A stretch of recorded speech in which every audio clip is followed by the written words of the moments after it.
আসসালামু আলাইকুম। প্রিয় দর্শক, অন্য মঞ্চের আলাপচারিতায় আপনাদের সকলকে আমন্ত্রণ জানাচ্ছি। প্রিয় দর্শক, আপনারা জানেন দেশে আজকে একটা বিচিত্র পরিস্থিতির মুখোমুখি আমরা দাঁড়িয়ে আছি। গত কয়েকদিন আগে দুটো ইউনিভার্সিটিতে, জাহাঙ্গীরনগর এবং ঢাকা ইউনিভার্সিটিতে ছাত্র সংসদ নির্বাচন হয়ে গেল। পত্রপত্রিকার দিকে তাকালে মনে হতো যে এটাই বোধহয় দেশের সবচেয়ে গুরুত্বপূর্ণ খবর। দেশে কি এর চেয়ে গুরুত্বপূর্ণ কোনো ইস্যু ছিল না? দুটো বিশ্ববিদ্যালয়ের ছাত্র সংসদ নির্বাচন আমাদের মিডিয়াগুলোকে এত গুরুত্ব দিল কেন?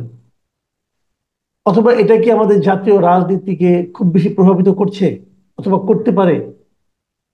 এসব আলোচনা কিন্তু মানুষের মধ্যে হচ্ছে। এর মধ্যে আমরা দেখছি যে একটা জায়গায় যে এই অন্তর্বর্তীকালীন সরকারের যে লক্ষ্য, তারা বলেছিল যে আগে তারা একটা সংস্কার করবে, যদিও সংস্কার করা ম্যান্ডেট তাদের ছিল কিনা এটা নিয়ে নানা বিতর্ক আছে। কিন্তু ওনারা সংস্কার যে কর্মকাণ্ড এগিয়ে নিয়েছিলেন কিছু কতিপয় এনজিও এবং বিদেশ থেকে আনা কিছু বুদ্ধিজীবীদের মাধ্যমে, সেই সংস্কার কর্মকাণ্ডের একদম শেষ পর্যায়ে এসে যেন আটকে গেছে যে কিভাবে এটা বাস্তবায়ন হবে। তো এর মধ্যে নির্বাচন ফেব্রুয়ারিতে হবে কি হবে না সেটা নিয়ে তো একটা দোলাচল রয়ে গেছে। এই সমস্ত বিষয় নিয়ে কথা বলার জন্য আজ অস্ট্রেলিয়ার সিডনি থেকে আমাদের সঙ্গে যুক্ত হয়েছেন লেখক ও কলামিস্ট জনাব অজয় দাশগুপ্ত। জনাব ধন্যবাদ। অজয় দাশগুপ্ত, আপনাকে আমাদের অনুষ্ঠানে স্বাগত জানাচ্ছি। আশা করি আপনি আমাকে শুনতে পাচ্ছেন।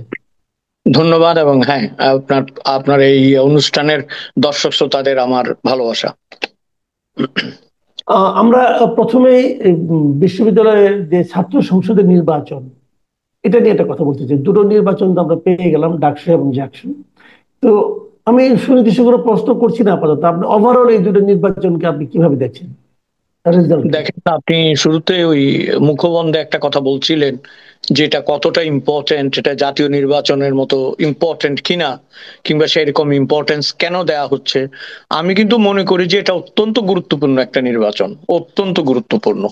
কারণ বাংলাদেশের মুক্তিযুদ্ধের এবং বাংলাদেশের অভ্যুদয়ের পেছনে ঢাকা বিশ্ববিদ্যালয়ের ছাত্র সংসদের যে অবদান, তখনকার নেতৃবৃন্দের যে অবদান, তাদের নামই হয়ে গেছিল চার খলিফা। আপনি এটা জানেন। জি। সেই খলিফারা পরে ধর্মচ্যুত ন্যায়চ্যুত যাই হবে হোক, কিন্তু তারা সেই সময়কালে খলিফাই ছিলেন।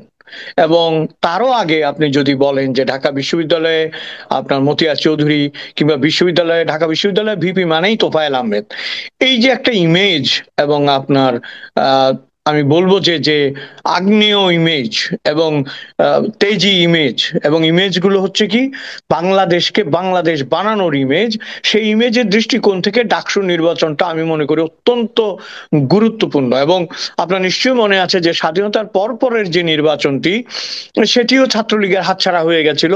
এবং সেটি হাতছাড়া করতে না যাওয়ার পেছনে যে কেলেঙ্কারিগুলো হয়েছিল, ভোটের বাক্স থেকে আরম্ভ করে ছাত্র ইউনিয়ন যেন জিততে না পারে, সেই জয় ঠেকানোর জন্য যে কাজগুলো হয়েছিল, তখনও মনে হয়েছে যে জাতীয় নির্বাচনের চাইতেও গুরুত্বপূর্ণ হচ্ছে ডাকসু নির্বাচন। এবং আরো একটা বিষয় আপনি দেখবেন, যখন মাহমুদুর রহমান মান্না জিতেছিল, দুবার তিনি জিতেছিলেন, এবং তার সাথে খুব অল্প ভোটের ব্যবধানে ছাত্রলীগ থেকে হেরে গিয়েছিল চুন্নু। আর অনেক অনেক ভোটের ব্যবধানে দুবার পরাজিত হয়েছিলেন জনাব ওবায়দুল কাদের। কিন্তু ভবিষ্যতে দেখা গেল সেই পরাজিত জনাব ওবায়দুল কাদের বাংলাদেশের দণ্ডমণ্ডের কর্তা হলেন, চুন্নুরা পাত্তাই পেলেন না। কাজে ডাকসুর অবদানকে আপনি অস্বীকার করতে পারবেন না। সে জিতুক আর হারুক, তার একটা অবদান আছে। হ্যাঁ, হয় সে কোকিল, নয় সে কাউয়া, কিন্তু তার অবদান আছে। হ্যাঁ, কাওয়া কাজে বলেন না, কাওয়া বলেন না এই কারণে, কাওয়া শব্দটা শুনলে আমার অনেক কিছু আমাদের এখানে ইদানিং কাওয়া খুব জনপ্রিয় শব্দ হয়ে গেছে একটা এটা বিশেষ আমি গোষ্ঠীর জানি, এটা কাছে। খুব অশ্লীল অর্থে ব্যবহার করা হচ্ছে। জি। আচ্ছা, ঠিক আছে, উনি কাক। কাক আর কোকিলের মধ্যে যে তফাৎটা, প্রশ্ন হচ্ছে, আমি একটু গুরুত্বপূর্ণ একটা কথা বলি। জি। বাংলাদেশে যখন কোনো নির্বাচন আসলে হচ্ছিল না জি। বেশ কিছু বছর থেকে, এর আগে যারা ক্ষমতায় ছিল, চলে গেছে আওয়ামী লীগ, তারা তো নির্বাচনের নামে প্রহসন করেছে না, এবং নির্বাচনের নামে খেলোগিরি করেছে, এবং তারা নির্বাচনকে অত্যন্ত হালকা এবং জবরদস্ত নিজের একটা আহ, কি বলবো, জয়ী হবার একটা প্রক্রিয়া হিসেবে তুলে নিয়ে এসেছিল। যেই কারণে মানুষের ইলেকশনের প্রতি একটা আকর্ষণ আছে, মোহ আছে, এবং অনেকদিন ভোট দিতে না পারার একটা বেদনাও আছে। কিন্তু এখন আপনার ঢাকা বিশ্ববিদ্যালয়ের ভোটটা দেখেন, যে যত কথাই বলুক, আমি এটা লিখেও বলেছি যে তারা কিন্তু ভোট পেয়ে জিতেছে। বাস্তবতা আপনাকে স্বীকার করতে হবে, ঠিক আছে না? জি আপনি জি। এনএসএফ যখন, যেমন ছাত্রলীগের কাছে ধরাশায়ী হয়েছিল, ছাত্রলীগ যেমন বামপন্থীদের কাছে ধরাশায়ী হয়েছিল, এবার ঠিক তেমনি ভাবে শিবিরের কাছে ধরাশায়ী হয়েছে সকলে। এবং এইখানে আমি জানি না আওয়ামী পন্থীরা কি বলছে বা তাদের কি মতামত, তেমন করে তো মতামতগুলো পাই না। কিন্তু বিষয় হচ্ছে, আসলে লুজার কিন্তু জাতীয়তাবাদী ছাত্রদল, হুম লুজার কিন্তু ওরা, হুম তাই হুম না? হুম। ওদের হাতের মোয়া কেড়ে নেওয়া হয়েছে। এবং সবচেয়ে কি জানেন, যে পিতা এবং পুত্রের সম্পর্ক বদলে গেছে।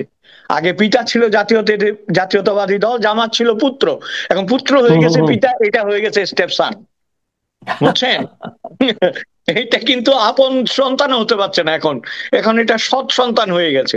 এবং যে কারণে রিজভিরা সবাই কিন্তু ভাষা পাল্টে ফেলেছে। হ্যাঁ, এবং বলছে যে এখানে এটা হবে না, এটা হবে না, এটা হবে না। আরে ভাই, এইদেরকে তো এস্টাবলিশ করেছো তোমরা, কাঁধে করে নিয়ে হুম। এসছো তোমরা। আমরা আমাদের যৌবনে স্লোগান দিয়েছি যে বাংলাদেশে আজব চিজ, জিয়ার কাঁধে সাহাজিজ। কারা এনেছিল? আপনারা এনেছেন, তাই না? এবং হুম হুম হুম। আপনারা এনে এখন সামলাতে পারছেন না। তো আমি ডাকসুতেই কনসেন্ট্রেট করি। জি কামাল ভাই, আমার মনে হয় মাসুদ ভাই, যে এটা কিন্তু একটা signal, G. It is a signal. এটাকে আপনি উপমহাদেশের রাজনীতি দিয়ে বিবেচনা করবেন, এটাকে আপনি জাতীয় রাজনীতি দিয়ে বিবেচনা করবেন, এবং এটাকে সন্তানদের মনোজাগতিক পরিবর্তন দিয়ে বিবেচনা করবেন। খালি হুম নিন্দা হুম করলে তো হবে না।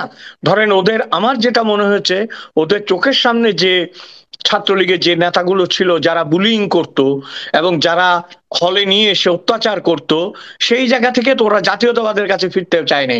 কারণ হয়তো একই শেডও ওরা দেখেছে, একই জি। ছায়া দেখেছে, একই ভয় তাদের কাজ করেছে। এই জন্য তারা অপেক্ষাকৃত এখন পর্যন্ত যারা শান্ত, অথবা অপেক্ষাকৃত ভাবে যারা তাদের কাছে আস্থাভাজন মনে হয়েছে, তাদেরকেই ভোট দিয়েছে। এটাই এটাই মনে হয়েছে আমার। Right right. আপনার এই ডাকসুর এই নির্বাচনটা তাহলে কি শেষ পর্যন্ত যে জাতীয় নির্বাচন আপনি বললেন, যেটা জাতীয় এবং আন্তর্জাতিক নির্বাচনে আন্তর্জাতিক রাজনীতির জন্য এটা একটি সিগন্যাল, তাই যদি হয় তাহলে আপনি কি মনে করেন সামনে যে জাতীয় নির্বাচন হবে সেখানে কি এর প্রভাব খুব বেশি পড়বে? কম পড়বে না, আপনি এটা লিখে রাখতে পারেন, কম পড়বে না। কারণ আমরা আগেও কিছু কথা বলেছি, কেউ শুনে নাই এবং ভেবেছে যে যারা টকশোতে আসে তারা এরকম বলে। ব্যক্তিগতভাবে আমি বারবার বলেছি যে আওয়ামী লীগের পায়ের তলার মাটি নাই। এবং আপনার মনে আছে একটা যে ইয়ে হয়েছিল একবার, যে মানে আওয়ামী পূজার লীগ না সময় বিএনপির কথা বলছেন? আমি আওয়ামী লীগ তো আওয়ামী নাই। লীগের আগের কথা বলছি, ও কিন্তু ওরা আগে শোনে আগে। নাই, শোনে নাই, আচ্ছা এই আচ্ছা। কথা বলছি আর কি। জি এখনো জি যে জি। আমরা বলছি যে এটা ভালো প্রভাব পড়বে, মানে গুরুত্বপূর্ণ প্রভাব পড়বে, ওরা হয়তো উড়িয়ে দেবে। আমি দেখেছি, আমি ফজলুর রহমান সাহেবকে আমি পছন্দ করি, উনি খারাপ, উনি ভালোই বলে, বলিষ্ঠ, কিন্তু উনি অনেক সময় ধরেন, যেমন উনি বলতে থাকে যে মাহমুদুর রহমান মান্নাও জিতেছিল, তাতে কি হয়েছে? মাহমুদুর রহমান মান্না জিতেছিল বাসদের একটা, মানে আমি ছাত্রলীগের বিরুদ্ধে ভোটগুলো নিয়ে, কিন্তু তার দল তো এরকম জামাতের মতো অর্গানাইজ ছিল না, তাই না? তার দল এবং হুম জামাত শিবিরের দলের মধ্যে অনেক তফাৎ আছে। এরা হুম ক্ষমতার হুম জন্য হুম হুম রাজনীতি হুম। করছে, এরা দেশ শাসনের জন্য রাজনীতি করছে। এরা কোথাও এনে বৈজ্ঞানিক সমাজতন্ত্র না অবৈজ্ঞানিক সমাজতন্ত্র, এগুলো নিয়ে এদের কোনো দ্বন্দ্ব নাই। এদের আদর্শ একটাই, এবং এদের, আপনাকে এটা মনে, আমাদেরকে এটা মনে রাখতেই হবে, they are the most regimented people. তারা রেজিমেন্টেড টাইপের ফোর্স। তাদেরকে যা আপনি খেয়াল করেন, তারা 50 বছর ধরে পরিকল্পনা করে আজকে এই জায়গায় আসছে, তাই না? তো জি। 50 বছরের অপকৌশল আর কৌশল, কৌশল মার খেয়ে গেছে অপকৌশলের কাছে, কাজে কৌশলই এখন অপকৌশল, আর অপকৌশলই এখন কৌশল। হুম কারণ হুম হুম হুম সবচেয়ে বড় কথা হচ্ছে, বৃক্ষ তোমার নাম কি, ফলে পরিচয়। ঢাকা হুম হুম। বিশ্ববিদ্যালয়ে তারা বিপুল ভাবে জিতেছে। আমি কিন্তু একটা কথা বলি আপনাকে, আমাদের একটা সাধারণ ধারণা থাকে যে আমাকে এর বিরুদ্ধে বলতেই হবে, কারণ আমি মুক্তিযুদ্ধের পক্ষে। জি পৃথিবীতে কতগুলো রাষ্ট্রের নাম পরিবর্তন হয়েছে, কতগুলো রাষ্ট্রের ইমেজ পরিবর্তন হয়েছে, কতগুলো রাষ্ট্রের মূল জিনিস আস্তে আস্তে আস্তে আস্তে পরিবর্তিত হয়েছে। এই পরিবর্তন যদি আপনি না চান, তাহলে আপনাকে যে কাজগুলি করা উচিত ছিল সে কাজগুলি করা হয়নি। 30-35 বছর ধরে সে কাজগুলি করা হয়নি। যে কথাটা আপনাকে বলতে চাচ্ছিলাম, যে আওয়ামী লীগ আমলে আপনার মনে আছে কুমিল্লায় যে একটা পূজা নিয়ে গন্ডগোল হয়ে সারা দেশে রাইট ছড়িয়ে রাইট। পড়লো? হ্যাঁ এটা হ্যাঁ তো হ্যাঁ। দেখেন নিয়তির কি বিচার। এটা করেছিল কিন্তু কুমিল্লার যিনি মেয়র, তিনি, সবাই বলে এটা পেছনে তিনি ছিলেন। ওই যে এখন যে, কিন্তু মুশকিল হচ্ছে তিনি এটা করে হিন্দু প্রধান একটা বাংলায় আশ্রয় নিয়ে গেছে এখন, তাই না? উনাকে আশ্রয় নিতে হচ্ছে ওপার বাংলায়। না, কুমিল্লার হ্যাঁ, তখন এমপি ছিলেন, আপনি বোধহয় বাহারের কথা বলতেছেন, বাহার বাহার বাহার সাহেব তো হ্যাঁ, কুমিল্লার এমপি এমপি ছিল, ছিলেন। মেয়র না এমপি, হ্যাঁ, মেয়েকে মেয়র বানিয়েছিল। হ্যাঁ, মেয়েকে মেয়র বানিয়েছিল, রাইট। এটা তো দুজনই, দুজনই আপনার, এবং নেত্রী তখন, তার আগেও, মানে আমাদের আওয়ামী লীগের নেত্রীর কথা বলছি, যে তার আগেও জি। তিনি বলতেন, তখনও বলেছেন, যখনই দেখা করতে যেত বলতো কি, আপনাদের সমস্যা হচ্ছে আপনারা দুই নৌকায় পা রাখেন। কথা সত্য, কিন্তু এখন তো আপনি এক নৌকাতেই দুই পা রাখে আরেক পা একেবারে ত্যাগই করে ফেলাইছেন, তাহলে লাভ কি হইলো? দুই পা থাকলে তো তাও দুই নৌকায় দুইটা পা থাকে, এখন তো এক হুম, নৌকাতেই আপনার দুই পা। আপনি আচরি ধর্ম পরকে শিখাবে, তাই না?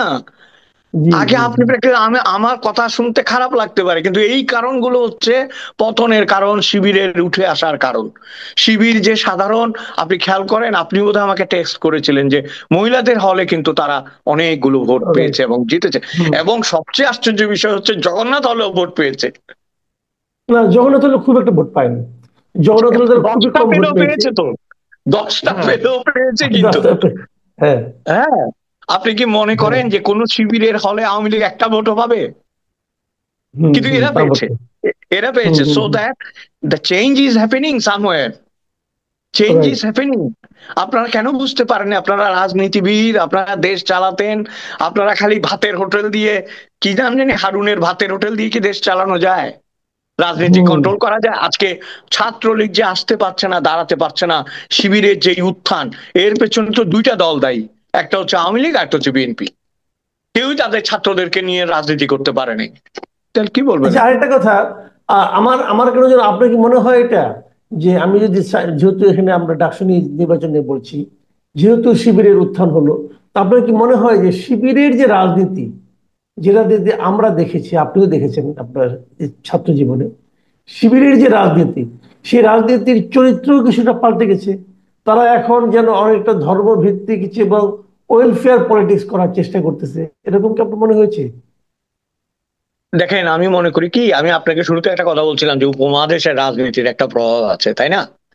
জি। একদা জনসংঘ এখন বিজেপি হয়ে ক্ষমতায় এসেছে, তাই তো? রাইট। আরএসএস হুম হুম বিজেপি হয়ে ক্ষমতায় এসেছে। ক্ষমতায় যেতে হলে যে নমনীয় হতে হয়, অনেক জিনিস মেনে পলিটিক্স করতে হয়, এটা জামাতও শিখেছে। হুম হুম হুম হুম। হ্যাঁ, এবং ছাত্র শিবির, আরেকটা কথা মনে রাখতে হবে, তারুণ্য কি আর পাকিস্তানের দায়িত্ব নিবে? নিবে না তো। ও তো জন্ম হুম। হয়নি তখন, তাই না? তারও তো কথার যুক্তি রাইট। আছে। তার হুম কথার যুক্তি হচ্ছে, আমি তো দেখিনি 71, আমাদের কাছে 47 যেমন, ওর কাছে 71 তেমন, তাই না? হুম হুম হুম আমরা হুম হুম ইতিহাস হুম। পড়ে বা মুভি দেখে বা ছবি দেখে গান্ধীজির নাকি যতটুকু জানি এতটুকুই আমাদের সম্বল, ওদের কাছেও তাই। কাজে ওদের রাইট। মনোযোগ, আমার মনে হচ্ছে ওদের মনোজগতের যে পরিবর্তনটা, একটা ডায়লামা আছে আপনার, এটা ক্লিয়ার করতে পারছে না, ওরা পারবেও না। সেটা হচ্ছে ওরা ওই যে, না ধর্মে না জিরাফে, ওরা মুক্তিযুদ্ধও নিতে পারছে না, আবার কঠিন ভাবে মৌলবাদী কথাও বলতে পারছে না, মাঝখানে একটা পজিশনে আছে। এবং মাঝখানে পজিশনে না থাকলে কিন্তু জিততে পারবে না বাংলাদেশ, এটা তো বুঝতে হবে আপনার। কারণ হুম হুম হুম হুম। মহিলারা ভোট দিবে না, তারপরে আরো অনেক প্রগতিশীল ছাত্ররা আছে, তারা ভোট দিবে না। এইটা হয়তো একবার উতরে গেছে, কিন্তু ভবিষ্যতে ভোট পেতে হলে আপনার নমনীয় হওয়ার তো কোনো বিকল্প নেই। এবং ইন্টারেস্টিং হচ্ছে, ওদের আপার লেভেল থেকে কম কথা বলে, খেয়াল করবেন। হুম হুম আমাদের হুম আপার, হুম। ওই আগের দলের আপার লেভেল থেকে অনবরত কথা বলতো, আপার হুম লেভেল থেকে কম হুম। কথা বলা মানেই they have their plan, master plan. So right. আর বোঝার কি বাকি আছে? মাস্টার প্ল্যানের জন্যই তো আজকে ঢাকা বিশ্ববিদ্যালয়, জাহাঙ্গীরনগর বিশ্ববিদ্যালয় ফ্লাও করে তারা জিতে এসেছে। তারপরও যদি আপনি চোখ বন্ধ করে করে থাকেন, তাহলে তো ওই সুধীন্দ্রনাথ দত্তের কবিতার মতো, অন্ধ হলে কি প্রলয় বন্ধ হবে? আপনি অন্ধ হুম। হলে তো প্রলয় বন্ধ হবে না। আমরা, প্রলয় তো রাইট। ঘটে গেছে, ঘটে গেছে। মাত্র 2 দিনের নোটিশে নেপালে কি হয়েছে দেখেছেন? মাত্র দুই রাইট। দিনের, তাই না? এবং আচ্ছা, এই সেখানে আমি নেপালের যেটা বিষয়টার বলি সঙ্গে যে, আপনি আপনি একটা, আমাদের যে ঘটনা ঘটেছিল গত বছর এই জুলাইয়ে, আগস্টে, আর নেপালে যেটা ঘটলো, এই দুটোর মধ্যে আপনি কি একটু তুলনামূলক আলোচনা করবেন? একটা জিনিস আমি মনে করি, আমি নেপালকে প্রথম দিকে খুব ক্ষিপ্ত হয়েছিলাম, যেভাবে আগুন দিচ্ছিল, এবং তাদের রাজবাড়ি হচ্ছে তাদের কাছে দেবতার বাড়ি। হুম, হুম আপনার আমার সাথে প্রচুর নেপালি কাজ করে, আর এখন নেপালিতে ভর্তি সিডনি, বুঝছেন? সো আপনি হুম যেখানে যাবেন নেপালে মানুষ, এখন ওদেরকে আনা হয়েছে ওইভাবে। আমি নিজেও গেছি নেপালে। নেপাল সম্পর্কে আমার একটা ইন্টারেস্টিং অবজারভেশনও আছে। আমি যেটা আপনি জানেন হয়তো যে নেপাল কখনো পরাধীন হয়নি, কিন্তু একেবারে হুম জন্ম স্বাধীন দেশ, তাদের কেউ পরাধীন করতে পারেনি। আমি যেটা বলতে চাচ্ছিলাম, প্রথম দিকে আমার মনে হয়েছিল আমাদের মতো হচ্ছে, হুম। 24-এর মতো, কিন্তু সেটা থেমে গেছে, দেখেছেন? এবং এরকম ভিডিও বেরিয়েছে, ছেলেকে মারতে মারতে মা নিয়ে যাচ্ছে বেত দিয়ে। তার মানে ধরে। এখনো বেদকে ভয় পায়, এখনো বেদকে আচ্ছা ভয় আচ্ছা পায়। আচ্ছা যার আচ্ছা হাতে আচ্ছা। আগ্নেয়াস্ত্র আছে সে মার, বেতের মারের কাছে চুপ হয়ে আছে, কারণ ওটা মা।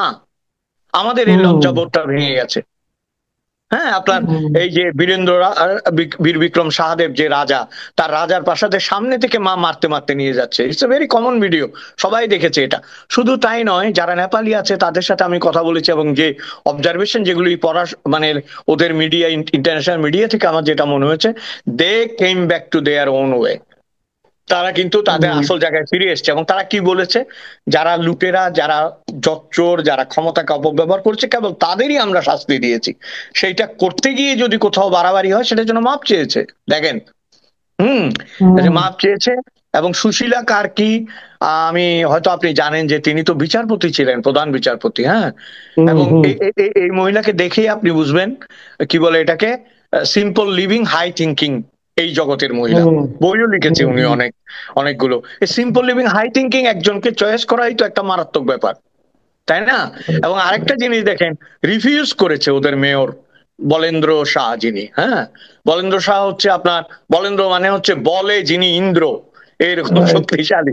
এখন বলেন্দ্র বলেছে আমি এটা নিতে পারবো না। খেয়াল করেন, এই যে রিফিউজ করার ক্ষমতা, আমাদের গুলি লাইন দিয়ে রাখছে না।